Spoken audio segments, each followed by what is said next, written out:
नमस्कार दोस्तों, स्वागत है आप सभी का एक बार फिर से हमारे चैनल द ज्योतिष ग्रंथ में। जय श्री राम, जय महाकाल, जय बजरंग बली। दोस्तों, वैसे तो इस बार मकर संक्रांति 15 जनवरी को पड़ रही है।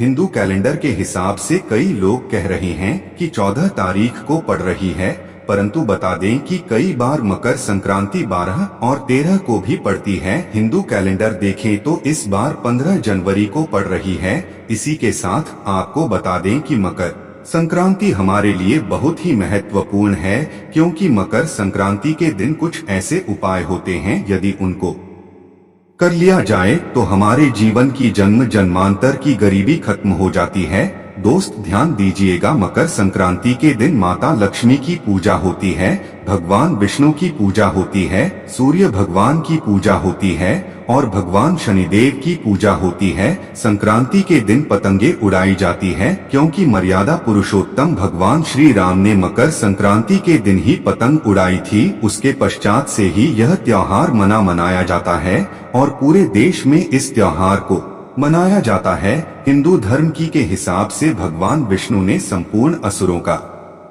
संहार कर दिया था, संपूर्ण असुरों का अंत करके उनके सिर को मंदार पर्वत में दबा दिया था और युद्ध की समाप्ति की घोषणा की थी। जो बताई गई है वह है पवित्र गंगा नदी को लेकर के। जैसा कि आपको पता ही है कि गंगा को मां की समझा दी गई है। समझा जाता है कि मकर संक्रांति के दिन ही गंगा मैया धरती पर अवतरित हुई थी। मतलब कुल मिलाकर समझ लीजिए कि मकर संक्रांति का दिन बहुत ही पवित्र दिन है, बहुत ही शुभकारी दिन है और बहुत ही कल्याणकारी दिन समझा जाता है। इसलिए दोस्तों, आपको हिंदू पुराणों के बारे में एक जानकारी जरूर होनी चाहिए। ध्यान दीजिएगा, मकर संक्रांति का दिन एक ऐसा दिन होता है जिस दिन भगवान विष्णु की माता लक्ष्मी की पूजा आराधना की जाती है। क्योंकि मकर संक्रांति का दिन एक ऐसा दिन होता है जिस दिन यदि आप सही समय पर पूजा पाठ उपाय लेते हैं तो आप एक साथ सूर्य भगवान शनिदेव, माता लक्ष्मी, भगवान विष्णु को प्रसन्न कर सकते हैं। इससे आपके जीवन की जन्म जन्मांतर की गरीबी हमेशा हमेशा के लिए चली जाएगी। आपके जीवन से कष्ट हमेशा के लिए चला जाएगा, दुख हमेशा के लिए खत्म हो जाएगा, आपका दुर्भाग्य भाग्य में बदल जाएगा। इसलिए दोस्तों, यदि आप भी चाहते हैं कि माता लक्ष्मी और भगवान विष्णु का आपको आशीर्वाद मिले तो कमेंट बॉक्स में सबसे लिख दीजिए माता लक्ष्मी की जय। दोस्तों, मकर संक्रांति के बारे में हमने आपको कुछ साधारण सी बातें बता दी जो आपको जाननी जरूरी थी। अब जो आपको हम जानकारी देने जा रहे हैं वह ऐसी जानकारी है जो आपके जीवन को बदल करके रख देगी। अब मान लीजिए आपके पास पैसा आता है परंतु पैसा टिकता नहीं है। दूसरी तरफ आप थक चुके हैं मेहनत कर के, परंतु आपको उसका फल नहीं मिल पा रहा है। आप प्रतिदिन मेहनत करते हैं परंतु आपका काम होते होते रह जाता, तो आप यह मान के चलिए आपके पीछे दुर्भाग्य पड़ा हुआ है। एक बात और जान लीजिए दोस्तों, संपूर्ण दुनिया ज्योतिष शास्त्र पर टिकी हुई है, जिसकी वजह है जब आपके ग्रहों की चाल आपके लिए अच्छी होगी तब आपके जीवन में सब कुछ अच्छा होगा। जब आपके ग्रहों की चाल आपके खिलाफ खड़ी होगी तब आपके साथ सब कुछ बुरा होगा। साथ ही साथ शनिदेव दृष्टि यदि आपके लिए अच्छी है तो मान के चलिए आपका राहु केतु भी अच्छा हो जाएगा। आपके राहु की चाल आपके लिए अच्छी हो जाएंगी। माता लक्ष्मी का यदि आपको आशीर्वाद मिल गया तो आपके घर में धन आना चालू हो जाएगा। यदि भगवान विष्णु का आशीर्वाद मिल गया तब तो मान लीजिए आपके जीवन में कष्ट आ ही नहीं सकता। इसलिए दोस्तों, आपको जो हम क्रिया बताने जा रहे हैं वह आपको बताई जाएगी 15 जनवरी के हिसाब से, क्योंकि हिंदू पुराणों और ग्रंथों के हिसाब से देखें तो 15 को पड़ने वाली मकर संक्रांति बहुत शुभ और कल्याणकारी है। इस दिन की गई साधना आपके जीवन की गरीबी परेशानी कष्ट को खत्म कर सकती। तो बस आपको यह करना है कि मकर संक्रांति के दिन हल्की सी पूजा कुछ वृक्षों के सामने जाकर कर लेनी है। उसके पश्चात उन वृक्षों को छोड़कर की वापस अपने घर पर चले आना है। इससे आपके जन्म जन्मांतर की गरीबी परेशानी कष्ट दरिद्रता हम के लिए खत्म हो जाएगी। माता लक्ष्मी के आशीर्वाद से आपके जीवन में धन का आगमन शुरू हो जाएगा। धन आने के सारे रास्ते खुल जाएंगे। आपके बंद किस्मत ताले को चाबी लग जाएगी।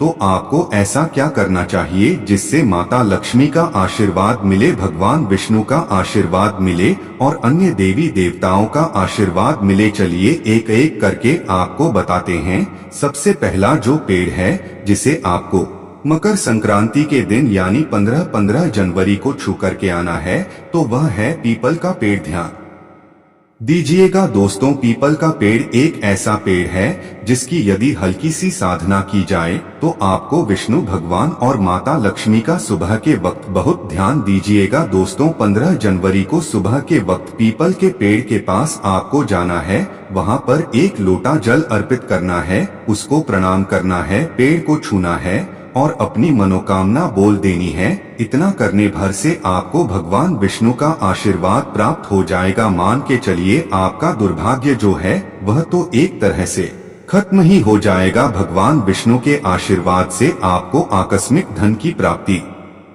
होगी। दूसरी तरफ भगवान विष्णु का आशीर्वाद रक्त होने से आपके जीवन में जो कष्ट आ रहे हैं वह अपने आप हटना चालू हो जाएंगे। अब आपको शनिवार के दिन पीपल के पेड़ के पास जाना है, एक घी का दीपक जलाना है। घी का दीपक जलाकर आपको अपनी मनोकामना बोलनी है। पीपल के पेड़ को बिना छुए केवल घी का दीपक जलाना है। भगवान विष्णु माता लक्ष्मी को अपनी जो भी मनोकामना है वह बोलनी है और अपने घर वापस चले आना है।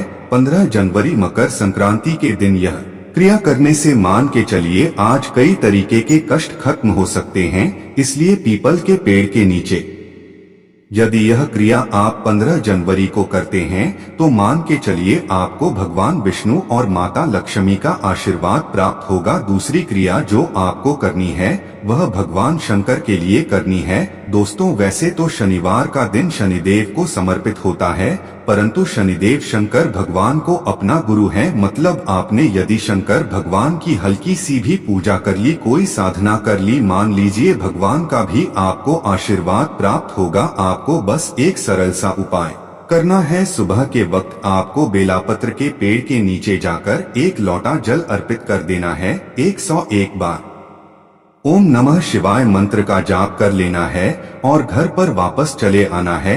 इतना करने भर से आपके जीवन में कई कल्याणकारी और शुभकारी समय, भौतिक सुखों की आपको प्राप्ति होगी। भगवान भोलेनाथ का आशीर्वाद मिलेगा। यदि आप चाहते हैं कि भगवान भोलेनाथ का आशीर्वाद मिले तो तुरंत ही कमेंट में लिख दे हर हर महादेव। तीसरा पेड़ जिसको आपको छूना है और वहां पर परिक्रमा करनी है वह है अशोका का पेड़। दोस्तों अशोका का पेड़ एक ऐसा पेड़ है जिस पर व्यक्ति के 9 ग्रहों का वास होता है।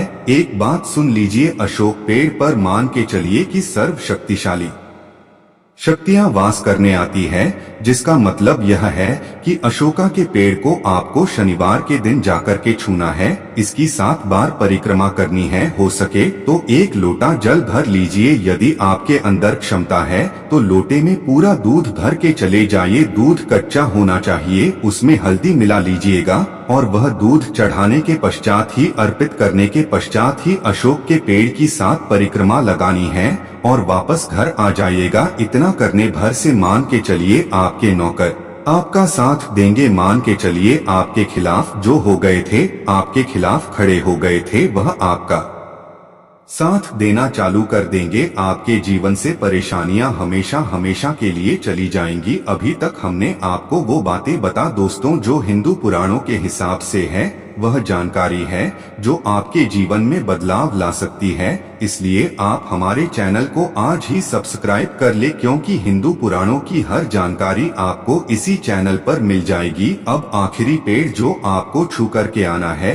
दोस्तों, वह एक ऐसा पेड़ है जिसको यदि आप छू लेते हैं तो मान के चलिए आपके जीवन से परेशानियां चली जाएंगी, आपके घर पर सुख समृद्धि आएगी। वह है शनि का पौधा। इसे आपको शाम के वक्त केवल छूना है। शनि का पेड़ नहीं होता है, यह पौधा होता है। आपको इसे केवल छूना है और घर वापस आना है। किंतु इस समय यदि इसके सामने पूजा आराधना की जाए तो वह कैसी होगी हम आपको बता देते हैं। देखिए, आपको करना यह है कि शाम के वक्त किसी भी शनिदेव के मंदिर जाना है, वहां पर एक घी का दीपक जला देना है। 7 बार मन ही मन में आपको क्षण चालीसा का पाठ कर लेना है। 15 जनवरी को यह क्रिया करनी है। फिर आपको जहां शनि का पौधा लगा हो या किसी के घर में भी शनि का पौधा लगा हो तो बहुत है, आप वहां पर जाकर शनि के पौधे को छू लीजिए और अपनी मनोकामना बोल दीजिए। शनि का पौधा ही एक ऐसा पौधा होता है जिस पर महाराज का वास होता है। इस पौधे के गमले को यदि आप छू करके घर वापस आ जाते हैं तो मान के चलिए आपके राहु केतु आपका साथ देना चालू कर देंगे, आपके 9 ग्रह आपके साथ हो जाएंगे, आपका दुर्भाग्य भाग्य में बदल जाएगा। मान लीजिए आप दुश्मन आपके पीछे खड़े थे, आपके दुश्मन आपको हानि पहुंचाना चाहते थे तो वह आपका एक बाल भी बाका नहीं कर पाएंगे। दोस्तों, आज की जानकारी आपके जीवन को बदल करके रख सकती है, इसको नजरअंदाज मत कीजिएगा। इतना ध्यान दीजिएगा, यदि आप 14 जनवरी को यह उपाय करने जा रहे हैं, मान लीजिए सारे वृक्षों को छुआ रहे हैं, तो इसमें बस पीपल के पेड़ को मत छुए, क्योंकि समझा जाता है कि कभी भी रविवार के दिन तुलसी के पौधे को और पीपल के पेड़ को नहीं छूना बहुत अशुभ होता है। यह आपके जीवन में परेशानियां ला सकता है, इसलिए रविवार के दिन पीपल के पेड़ को ना छुए, बाकी वृक्षों को आप छू सकते हैं और पौधों को छू, किंतु रविवार के दिन कभी भी पीपल के पेड़ और तुलसी के पौधे को नहीं छूना चाहिए। जब सूर्य भगवान धनु राशि को छोड़कर मकर राशि में प्रवेश करते हैं तो इसी दिन को मकर संक्रांति के रूप में मना जाता है। संपूर्ण भारत में मकर संक्रांति को बहुत ही हर्ष और उल्लास के साथ मनाया जाता है।